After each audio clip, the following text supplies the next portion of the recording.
ओम शांति। 21 नवंबर 2021 बाबा के अव्यक्त महावाक्य हैं। रिवाइज मुरली है 27 नवंबर 1989 की। मुरली का सार है शुभ भावना और शुभ कामना की सूक्ष्म सेवा। आज विश्व कल्याणकारी बाप दादा अपने विश्व कल्याणकारी साथियों को देख रहे हैं। सभी बच्चे बाप के विश्व कल्याण के कार्य में निमित्त बने हुए साथी हैं। सभी के मन में सदा यही एक संकल्प है कि विश्व की परेशान आत्माओं का कल्याण हो जाए। चलते फिरते कोई भी कार्य करते मन में यही शुभ भावना है। भक्ति मार्ग में भी भावना होती है, लेकिन भगत आत्माओं की विशेष अल्पकाल के कल्याण प्रति भावना होती है।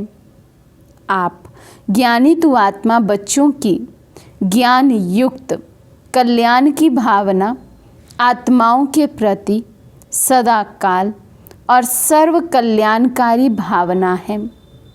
सर्व के कल्याण की भावना बाबा कहते हैं हम सब बच्चों के मन में है कि सब आत्माओं का कल्याण हो जाए। और हमारी भावना और भक्तों की भावना में बाबा ने कहा ये अंतर है कि भक्तों की जो भावना है वो अल्पकाल की है। माना जब कोई मंदिर गुरुद्वारे कहीं ऐसे स्थान पर जाते हैं तभी मांगते हैं सर्व का भला हो। बाद में अपनी दिनचर्या में बिजी हो जाते हैं तो एक स्वार्थ की भाव भी रहता है कि बस अपने लिए ही सोचती है हर एक आत्मा दुनिया में। लेकिन बाबा कहते हैं हम बच्चों का कर्तव्य भी है और हमें ये स्मृति भी रहती है और अंदर में ये शुभ भावना भी सदा रहती है कि हर एक आत्मा का सदा ही कल्याण हो, ऐसा हम सोचते हैं।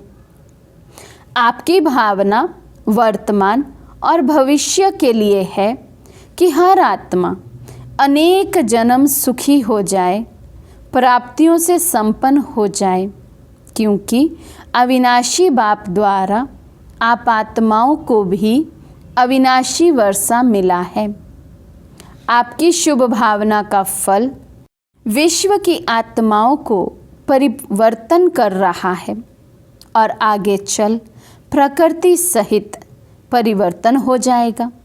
बाबा कहते हैं आप बच्चों की जो ये विश्व कल्याण की भावना है, हर आत्मा के कल्याण की भावना है, अविनाशी भावना है, इसका रिजल्ट ये है कि अभी विश्व की आत्माओं में बदलाव आ रहा है और समय के साथ साथ बाबा ने कहा आगे चलकर प्रकृति में भी परिवर्तन नजर आएगा। आप आत्माओं की श्रेष्ठ भावना इतना श्रेष्ठ फल प्राप्त कराने वाली है, इसलिए विश्व कल्याणकारी आत्माएं गाई जाती हो। इतना अपनी शुभ भावना का महत्व जानते हो। बाबा तो हमें याद दिला रहे हैं कि हम यदि हर आत्मा के प्रति, प्रकृति के पांचों तत्वों के प्रति सदैव शुभ भावना शुभ कामना रखते हैं तो आत्माओं के साथ साथ प्रकृति में भी परिवर्तन होगा। बाबा को ये वैल्यू पता है। बाबा पूछते क्या आपको भी याद रहता है? यदि हम शुभ भावना रखें तो उसकी वैल्यू क्या होगी, उसका रिजल्ट क्या होगा?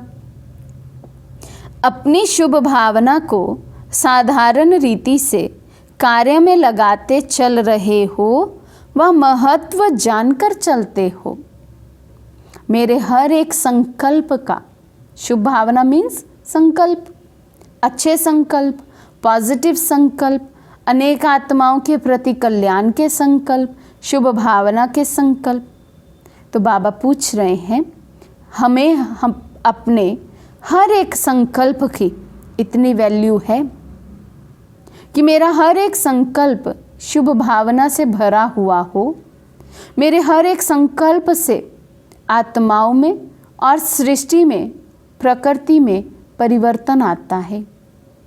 मेरा हर एक संकल्प इतना पावरफुल है। बाबा कहते क्या आपको ये स्मृति रहती है? समझते हैं ऐसा, महत्व जानते हैं? दुनिया वाले भी शुभ भावना शब्द कहते हैं, लेकिन आपकी शुभ भावना सिर्फ शुभ नहीं, शक्तिशाली भी है, क्योंकि आप संगम युगी श्रेष्ठ आत्माएं हो। संगम युग को ड्रामा अनुसार प्रत्यक्ष फल प्राप्त होने का वरदान है, इसलिए आपकी भावना का प्रत्यक्ष फल आत्माओं को प्राप्त होता है। जो भी आत्माएं आपके संबंध संपर्क में आती हैं, वे उसी समय ही शांति व स्नेह के फल की अनुभूति करती हैं। शुभ भावना शुभ कामना के बिना हो नहीं सकती। हर आत्मा के प्रति सदैव रहम की कामना रहती है कि ये आत्मा भी वर्षे के अधिकारी बन जाए। इस बात के तो हम सब अनुभवी होंगे। किसी भी आत्मा को देखते हैं चलते फिरते दुनिया में, कहीं पर भी रास्ते में भी देखते हैं, कहीं ट्रैफिक में भी अटक जाते हैं, कहीं सिग्नल पर भी अटक जाते हैं, तो मन में यही संकल्प आता है कि आसपास जितनी भी आत्माएं हैं सबको बाबा का संदेश मिल जाए, सब बाबा के बच्चे बन जाएं, अपना वर्षा ले लें, अधिकारी बन जाएं। बाबा कहते हर आत्मा के प्रति तरस पड़ता है कि ये हमारे ही ईश्वरीय परिवार के हैं, तो इससे वंचित क्यों रहे। शुभ कामना रहती है ना। शुभ कामना और शुभ भावना ये सेवा का फाउंडेशन है। बाबा कहते हमारे मन की ये भावना, ये कामनाएं कि हर आत्मा का कल्याण हो जाए, हर आत्मा बाबा को पहचान ले, बाबा की बन जाए, अपना अधिकार ले लें। बाबा कहते यही सेवा का फाउंडेशन है। कोई भी आत्माओं की सेवा करते हो, अगर आपके अंदर शुभ भावना शुभ कामना नहीं है तो आत्माओं को प्रत्यक्ष फल की प्राप्ति नहीं हो सकती।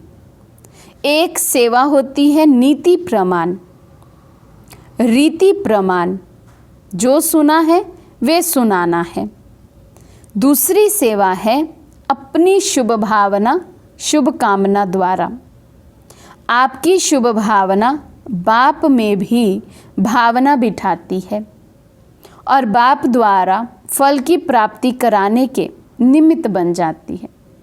हमारी श्रेष्ठ भावना होगी, उस भावना में रहते हुए यदि किसी को बाबा का परिचय देंगे, बाबा की याद में रहकर निमित्त भाव से जब हम किसी की सेवा करते हैं, तो बाबा के प्रति जो हमारे मन में प्यार है, स्नेह है, वो दूसरी आत्मा को उसके वाइब्रेशन टच होते हैं और वो वाइब्रेशन ही अपना काम कर जाते हैं, क्योंकि वो बाबा की याद के वाइब्रेशन हैं। तो बाबा का कनेक्शन उस आत्मा से जुड़ गया तो बाबा ऑटोमेटिकली उस आत्मा को खींचता है। इसलिए बाबा कहते हैं शुभ भावना कहाँ दूर बैठी हुई किसी आत्मा को भी फल की प्राप्ति कराने के निमित्त बन सकती है। जैसे साइंस के साधन दूर बैठे आत्माओं से समीप का संबंध कराने के निमित्त बन जाते हैं। आपकी आवाज़ पहुंच जाती है, आपका संदेश पहुंच जाता है, दृश्य पहुंच जाता है। तो जब साइंस की शक्ति अल्पकाल के लिए समीपता का फल दे सकती है, तो आपके साइलेंस की शक्तिशाली शुभ भावना दूर बैठे भी आत्माओं को फल नहीं दे सकेंगे। बाबा पूछ रहे हैं, यदि साइंस के साधनों के द्वारा, आज फ़ोन है, नेट है, इसके द्वारा हम एक दूसरे की बात सुनते हैं, एक दूसरे को देख सकते हैं, दूर बैठे भी समीपता का अनुभव कर लेते हैं, तो बाबा कहते क्या साइलेंस की शक्ति, जो साइंस की शक्ति से अधिक है, जो साइंस की शक्ति की भी जननी है, साइलेंस की शक्ति, क्या उससे ये कार्य नहीं हो सकता? दूर बैठी आत्माओं को भी बाप की समीपता का अनुभव नहीं करा सकते अपनी शुभ भावना से।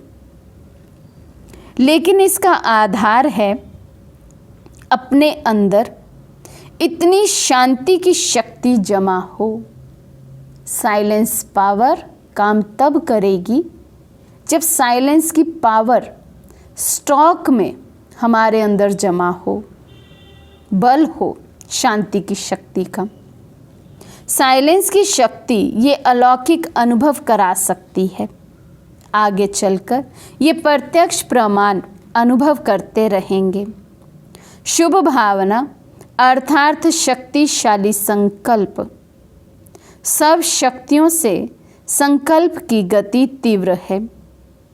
सभी शक्तियों से संकल्प की शक्ति बाबा कहते सबसे तेज है। एक सेकंड में संकल्प पूरे विश्व में वाइब्रेशन बनकर फैल जाता है। हर एक संकल्प, पूरे दिन में जितने भी संकल्प रचे हैं, जिस भी क्वालिटी के संकल्प रचे हैं, हमारा एक एक संकल्प पूरे विश्व में वाइब्रेशन बनकर फैल जाता है। जितने भी साइंस ने तीव्र गति के साधन बनाए हैं, उन सबसे तीव्र गति संकल्प की है।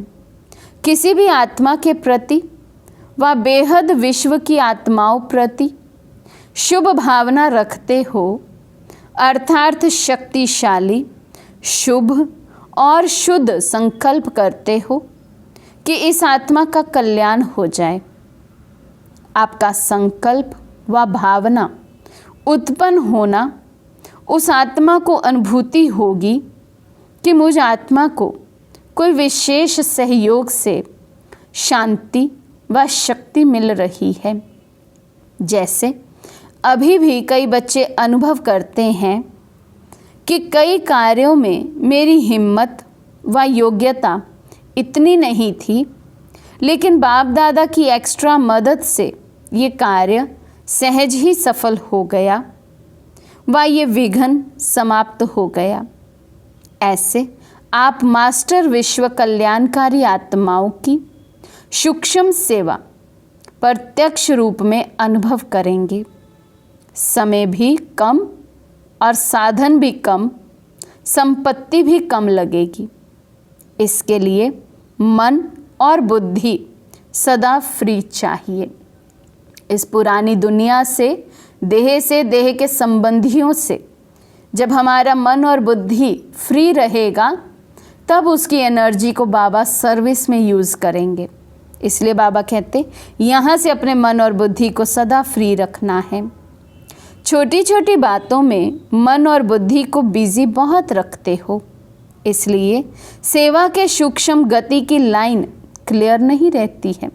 इसीलिए मनसा सकाश देते हैं तो प्रत्यक्ष फल रिजल्ट उसका नज़र नहीं आता है। बाबा कहते मन और बुद्धि व्यर्थ में बिजी है, छोटी छोटी बातों में बिजी कर लेते हैं, इसलिए मनसा सकाश दिया। बहुत बार भाई बहन ऐसा सुनाते हैं, हमने तो किसी आत्मा के लिए स्पेशल बैठकर योग भी किया, किसी के परिवर्तन के लिए योग किया, किसी का कुछ कल्याण हो विशेष कोई भावना रखकर योग किया, लेकिन उसका रिजल्ट हमें नज़र नहीं आया, या जितना चाहिए था आना उतना नहीं आया। तो बाबा आज उसका कारण बता रहे हैं, क्योंकि मन और बुद्धि को बाबा कहते छोटी छोटी बातों में बिजी कर लेते हैं, व्यर्थ में बिजी कर लेते हैं, तो वो शक्ति अंदर में जमा ही नहीं है हमारे, तो जो वो शक्ति बाहर निकल के वाइब्रेशन बनकर वो कार्य करे। बाबा कहते साधारण बातों में भी अपने मन और बुद्धि की लाइन को एंगेज बहुत रखते हो, इसलिए ये सूक्ष्म सेवा तीव्र गति से नहीं चल रही।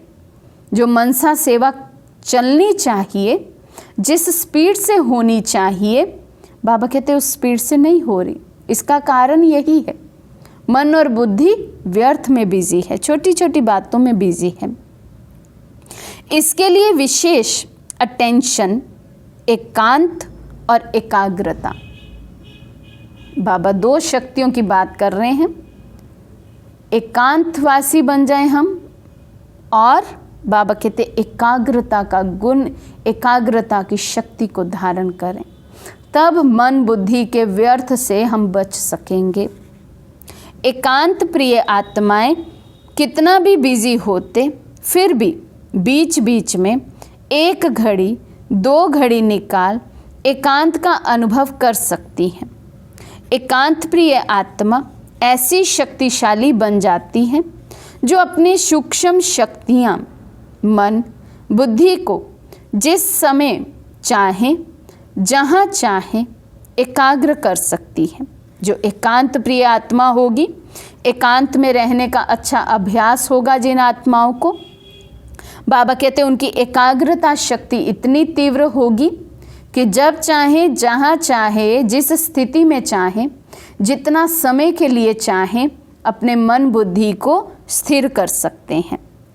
चाहे बाहर की परिस्थिति हलचल की हो, लेकिन एकांत प्रिय आत्मा एक के अंत में सेकंड में एकाग्र हो जाएंगी। एक शिव बाबा की याद में एक सेकंड में एकाग्र।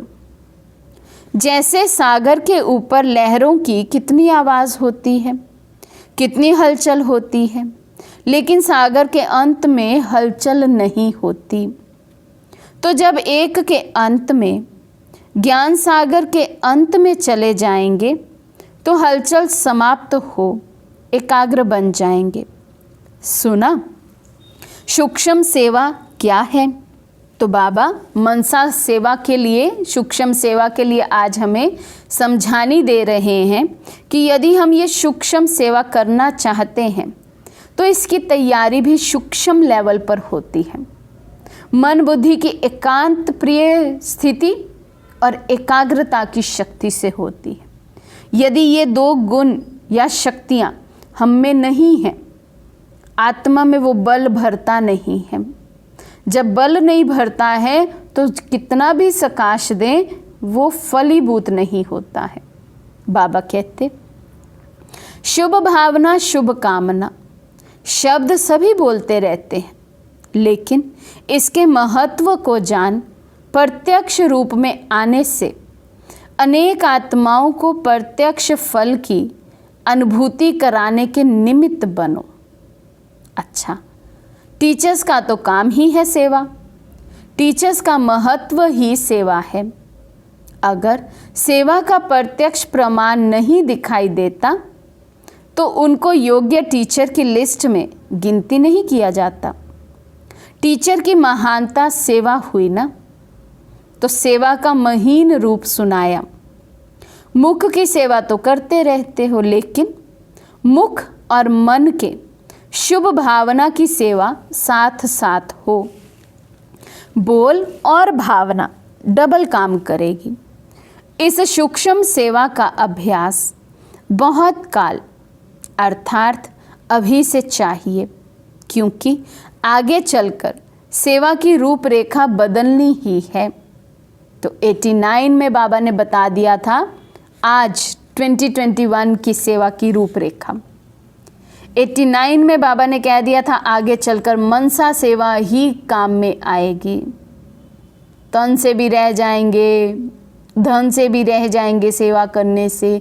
जब घरों से निकल ही नहीं सकेंगे तो तन कहाँ लगाएंगे यज्ञ में, धन कैसे लगाएंगे यज्ञ में।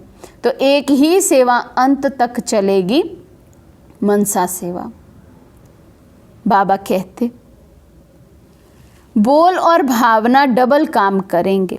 इस सूक्ष्म सेवा का अभ्यास बहुत काल अर्थात अभी से चाहिए, क्योंकि आगे चलकर सेवा की रूपरेखा बदलनी ही है।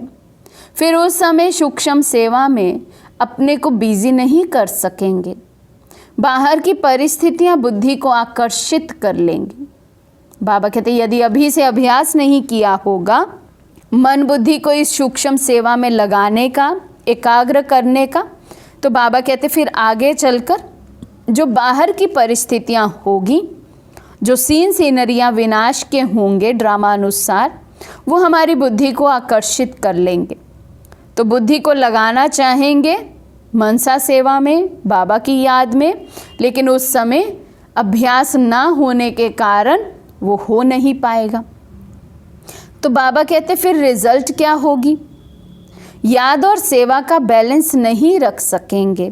इसलिए अभी से अपने मन बुद्धि के सेवा की लाइन को चेक करो। टीचर्स को चेक करना तो आता है ना, टीचर्स औरों को सिखाती हैं तो ज़रूर स्वयं जानती हैं तब तो सिखाती है ना। सभी योग्य टीचर्स होना।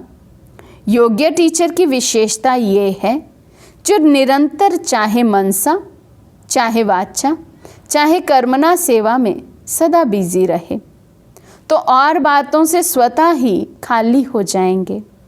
अच्छा, कुमारियाँ भी आई हैं। कुमारियाँ अर्थात होवनहार टीचर्स। तब तो कहेंगे ब्रह्मा कुमारियाँ हैं। अगर होवनहार सेवाधारी नहीं तो पाई पैसे वाली कुमारी है। कुमारियाँ क्या करती हैं? नौकरी की टोकरी उठाती है ना, पाई पैसे के पीछे। बाप दादा को हंसी आती है कुमारियों के ऊपर, टोकरी का बोझ उठाने के लिए तैयार हो जाती हैं, लेकिन भगवान के घर में अर्थात सेवा स्थानों में रहने की हिम्मत नहीं रखती हैं। तो जो घर में कुमारियाँ रहती हैं, नौकरी आदि करती हैं, लेकिन सेंटर पर संपूर्ण रूप से समर्पित होने की हिम्मत नहीं रखती हैं, उनके लिए बाबा बात कर रहे हैं। ऐसी कमज़ोर कुमारियाँ तो नहीं होना। चाहे पढ़ भी रही हैं तो भी लक्ष्य तो पहले से रखा जाता है कि नौकरी करनी है व विश्व सेवा करनी है। नौकरी करना अर्थात अपने को पालना। बाल बच्चे तो है नहीं जिसको पालना पड़े। नौकरी इसलिए करते हैं कि आराम से अपने को पालते रहें, चलते रहें। विश्व की आत्माओं को बाप की पालना दे, ये लक्ष्य रखो। हम सबको ये लक्ष्य रखना चाहिए। विश्व की सभी आत्माओं को बाप की पालना मिले, ऐसा कनेक्शन उनका बाप से हम जुड़ा दें। जब अनेक आत्माओं के निमित्त बन सकते हैं तो सिर्फ अपनी आत्मा को पालना, उसके आगे क्या हुआ? अनेकों की दुआएं लेना, ये कमाई कितनी बड़ी है। उस कमाई में 5,000, 5 लाख भी हो जाएं, लेकिन ये अनेक आत्माओं की दुआएं, ये कितनी बड़ी कमाई है। और ये साथ जाएगी अनेक जन्मों के लिए। वे 5 लाख कहाँ जाएंगे? या घर में या बैंक में रह जाएंगे। विनाशी कमाई की, लौकिक नौकरी की, उससे कमाई हुई, बाबा कहते उसका क्या फ़ायदा। इस जन्म में कमाएंगे, यहीं रह जाएगी, या तो घर वालों में जाएगी, घर में जाएगी, या फिर बैंक में पड़ी रह जाएगी। लेकिन समर्पित रूप से सेवा करते हैं तो बाबा कहते दिन रात कमाई करते हैं और अविनाशी कमाई होती है।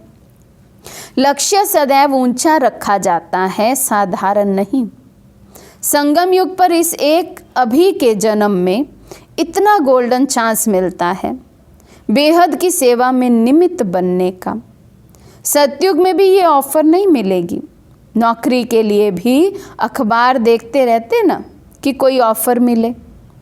बाप स्वयं सेवा की ऑफ़र कर रहे हैं, तो योग्य राइट हैंड बनो। साधारण ब्रह्मा कुमारी भी नहीं बनना है।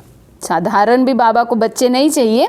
बाबा कहते योग्य राइट हैंड बच्चे ही बाबा को चाहिए। योग्य सेवाधारी नहीं बनते तो सेवा करने के बजाय सेवा लेते रहते हैं। योग्य सेवाधारी बनना कोई मुश्किल बात नहीं। जब योग्य सेवाधारी नहीं बनते तो डरते हो, कैसे होगा, चल सकेंगे व नहीं। योग्यता नहीं होती है तो डर लगता है। जो योग्य होता है वे बेपरवाह बादशाह होता है। चाहे स्थूल योग्यता, चाहे ज्ञान की योग्यता मनुष्य को वैल्यूएबल बनाती है। जब हम में कोई योग्यता होती है, हुनर होता है, तो उसके बदले हमारी वैल्यू भी बहुत होती है। बाबा कहते यज्ञ में अपनी योग्यता को यूज़ करो। उस योग्यता के फलस्वरूप ही हमारी वैल्यू बनती है। योग्यता नहीं तो वैल्यू नहीं रहती। सेवा की योग्यता सबसे बड़ी है। ऐसी योग्य आत्मा को कोई बात रोक नहीं सकती। योग्य बनना माना मेरा तो एक बाबा, बस और कोई बात नहीं। सुना कुमारियों ने? अच्छा, कुमार भी बहुत आए हैं। कुमार दौड़ बहुत लगाते हैं, सेवा में भी अच्छे उमंग से दौड़ लगाते रहते हैं। लेकिन कुमारों की विशेषता और महानता यही है कि आदि से अब तक निर्विघ्न कुमार हो। अगर कुमार निर्विघ्न कुमार हैं तो ऐसे कुमार बहुत महान गाए जाते हैं, क्योंकि दुनिया वाले भी कुमारियों के बजाय कुमारों के लिए समझते हैं कि कुमार योग्य बन जाए ये मुश्किल है, लेकिन कुमार ही विश्व को चैलेंज करें कि आप तो असंभव कहते हो, लेकिन हम निर्विघ्न कुमार हैं। ऐसे विश्व को सैंपल दिखाने वाले कुमार महान कुमार हैं। बाप दादा ऐसे कुमारों को सदा ही दिल से मुबारक देते हैं। समझा? अभी अभी बहुत अच्छे, अभी अभी कोई विघ्न आया तो नीचे ऊपर हो गए, ऐसे नहीं। कुमार अर्थात ना तो समस्या बनना है और ना समस्या में हार खानी है। कुमार कुमारियों से भी नंबर आगे जा सकते हैं, लेकिन निर्विघ्न कुमार हो, क्योंकि कुमारों को बहुत करके यही विघ्न आता है कि कोई साथी नहीं है, कोई साथी चाहिए, कंपेनियन चाहिए, तो किसी ना किसी रीति से अपनी कंपनी बना देते हैं। कोई कोई कुमार तो कंपेनियन में भी बना देते हैं और कोई कंपनी में आते हैं। बातचीत करना, बैठना, फिर कंपेनियन बनाने का भी संकल्प आता है। लेकिन ऐसे भी कुमार हैं जो बाप के सिवाय ना कंपनी बनाने वाले हैं ना कंपेनियन बनाने वाले हैं। सदा बाप की कंपनी में रहने वाले कुमार सदा सुखी रहते हैं। तो आप लोग कौन से कुमार हो? थोड़ी थोड़ी कंपनी चाहिए? सारा परिवार कंपनी है?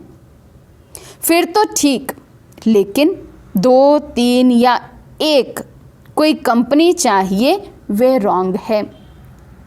तो आप सभी कौन हो? निर्विघ्न हो ना। बाबा कहते कोई कंपेनियन चाहिए हो, कोई साकार में साथी चाहिए हो, किसी की कंपनी मुझे पसंद हो, किसी की कंपनी में रहना, उनसे बातचीत करना, उनके साथ बैठना बहलना, ये सब विघ्न है हमारी स्व उन्नति में, हमारे पुरुषार्थ में। ऐसे बच्चे बाबा को नहीं चाहिए। नए कुमार भी कमाल करके दिखाएंगे। आखिर तो विश्व को अपने आगे, बाप के आगे झुकाना तो है ना। तो ये कुमारों की कमाल विश्व को झुकाएगी। विश्व आपके गुण गायन करेगा कि कमाल है कुमारों की। कुमारी मेजॉरिटी फिर भी सेवा की कंपनी में रहती है, लेकिन कुमारों को थोड़ा सा कंपनी का संकल्प आता है तो पांडव भवन बनाकर सफल रहें। ऐसा कोई करके दिखाओ। लेकिन आज पांडव भवन बनाओ और कल पांडव एक ईस्ट में चला जाए, एक वेस्ट में चला जाए, ऐसा पांडव भवन नहीं बनाना। बाबा कहते यदि कंपनी में रहना ही है तो भाई भाइयों की कंपनी में रहो। जैसे कुमारियाँ कुमारियों की कंपनी में अब सेंटर पर रहती हैं, टीचर्स बहनें इकट्ठी, तो बाबा कहते ऐसे कोई रह कर दिखाओ कुमार इकट्ठे। तो ऐसे में भल पांडव भवन बनाओ, माना जहाँ आप रहने का स्थान है आपका, वहाँ ऐसे कंपेनियन बनाओ, लेकिन हो सब ज्ञान और योग में अव्वल नंबर। ऐसे नहीं किसी की कंपनी में बहक कर हम ही बाबा को छोड़कर चले जाएं पुरानी दुनिया में, ये भी संभाल करनी है। बाप दादा को कुमारों के ऊपर विशेष नाज है कि अकेले रहते भी पुरुषार्थ में चल रहे हैं। कुमार आपस में 2-3 साथी बनकर क्यों नहीं चलते? साथी सिर्फ फीमेल ही नहीं चाहिए, 2 कुमार भी रह सकते हैं, लेकिन 1-2 के निर्विघ्न साथी होकर रहें। अभी ये जलवा नहीं दिखाया है, समय पर 1-2 के सहयोगी बने तो क्या नहीं हो सकता है। और बातें आ जाती हैं, इसलिए बाप दादा पांडव भवन बनाने के लिए मना कर देते हैं, लेकिन सैंपल कोई करके दिखाए। ऐसा नहीं पांडव भवन बनाकर फिर जो नियमित दादी दीदियां हैं उनका टाइम लेते रहो। आपस में ही लड़ाई झगड़ा हो जाए, मन मुटाव हो जाए और फिर आ जाओ बड़ों के पास या निमित्त आत्माओं के पास कि हम तो अब रह नहीं सकते इकट्ठे। निर्विघ्न हो, एक दूसरे से योग्य कुमार हो, फिर देखो कितना अच्छा नाम होता है।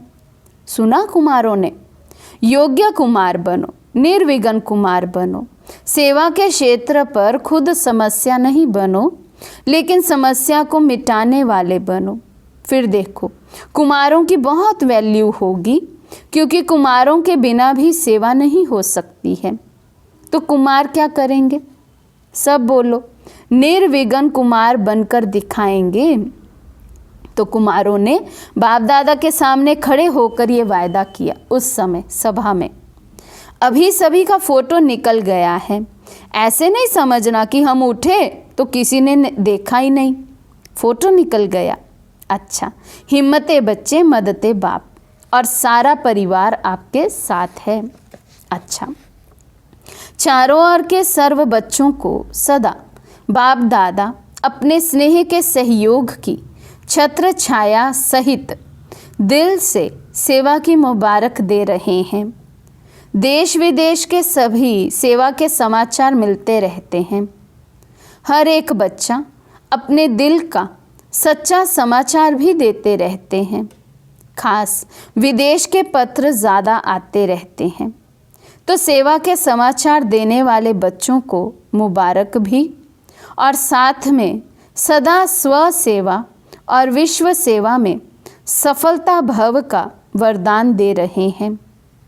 स्व पुरुषार्थ के समाचार देने वालों को बाप दादा यही वरदान दे रहे हैं कि जैसे सच्ची दिल से बाप को राज़ी करते रहते हो, ऐसे सदा स्वयं को भी स्वयं के संस्कारों से, संगठन से राजयुक्त अर्थात राज़ी रहो। एक दो के संस्कारों के राज को भी जानना, परिस्थितियों को जानना, यही राजयुक्त स्थिति है। बाकी सच्चे दिल से अपना पोता मिल देना और स्नेह की रूह रिहान के पत्र लिखना, अर्थात पिछला समाप्त करना, और स्नेह की रूह रिहान सदा समीपता का अनुभव कराती रहेगी। ये है पत्रों का रिस्पॉन्ड। पत्र लिखने में विदेशी बहुत होशियार हैं, जल्दी जल्दी लिखते हैं।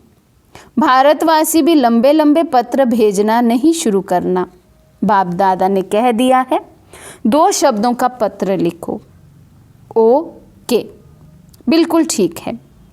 सर्विस समाचार है तो लिखो, बाकी ओके, इसमें सब कुछ आ जाता है। सर्विस समाचार लिखना है सेवा की, बाबा कहते वो भले विस्तार में लिखो, बाकी पुरुषार्थ यदि ओके चल रहा है, सब कुछ ठीक चल रहा है, तो केवल ओके लिखो, इसमें सब कुछ आ जाता है। ये पत्र पढ़ना भी सहज है तो लिखना भी सहज है।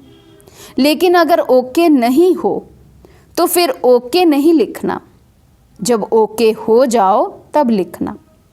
पोस्ट पढ़ने में भी तो टाइम लगता है ना। कोई भी कार्य करो सदा शॉर्ट भी हो और स्वीट भी हो। कोई भी पढ़े तो उसको खुशी तो हो, इसलिए राम कथाएं लिख कर नहीं भेजना, समझा। समाचार देना भी है, लेकिन समाचार देना सीखना भी है। अच्छा, शुभ भावना और शुभ कामना की सूक्ष्म सेवा के महत्व को जानने वाले महान आत्माओं को बाप दादा का याद प्यार और नमस्ते। हम रूहानी बच्चों की रूहानी बाप दादा को दिल व जान सिक व प्रेम से नमस्ते नमस्ते नमस्ते जी। आज का वरदान है, अपने परिवर्तन द्वारा निरंतर विजय की अनुभूति करने वाले सच्चे सेवाधारी भव। अपने परिवर्तन द्वारा निरंतर विजय की अनुभूति करने वाले सच्चे सेवाधारी भव। जैसे निरंतर योगी बने हो, ऐसे निरंतर विजयी बनो तो सच्चे सेवाधारी बन जाएंगे। क्योंकि विजयी आत्मा जब हर संकल्प, हर कदम में विजय का अनुभव करती है, तो उनका ये परिवर्तन देख अनेक आत्माओं की सेवा स्वतः होती है। उनके नैन रूहानियत का अनुभव कराते हैं, चलन बाप के चरित्रों का साक्षात्कार कराती हैं। मस्तक से मस्तक मणि का साक्षात्कार होता है। ऐसे अपनी अव्यक्त सूरत से सेवा करने वाली विशेष आत्मा को ही सच्चा सेवाधारी कहा जाता है। स्लोगन: विशेषताएं व गुण दाता की देन है, दाता को देखो व्यक्ति को नहीं। विशेषताएं व गुण दाता की देन है, दाता को देखो व्यक्ति को नहीं। यदि हम किसी व्यक्ति में कोई विशेषता कोई गुण देखते भी हैं तो उसको देखते हुए भी सदा ये याद रहे कि ये गुण ये विशेषता इस आत्मा में बाबा ने भरी है, तो स्मृति सदा बाबा की रहे, तो वो बाबा वो विशेषता वो गुण हम में भी भर देंगे। अच्छा, ओम शांति।